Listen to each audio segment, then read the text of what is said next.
Качествена селекция при есенните култури представи Лимагрейн България по време на открит ден край добричкото село Паскалево. Тук през миналата година от сорта пшеница Авеню са оженати 818 кг от декар. Акцентираме върху 4 сорта пшеница тази година. Андино, който е малко по-познат на земеделците и по-широко разпространен, но те са много доволни от него.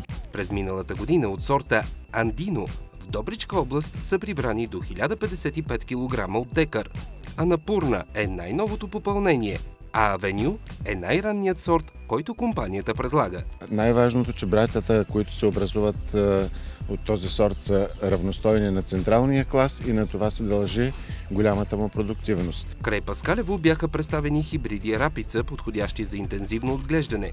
Топ предложението е Арсенал с добиви през миналата година от 500 до 636 кг от декар. Нашите хибриди имат генетическа устойчивост към най-важната икономическа болест ФОМа. Затова ние, особено есента, нямаме никакви проблеми. Въпреки интензивните условия не сме забелязали да имаме някакви проблеми с каквито и да било болести.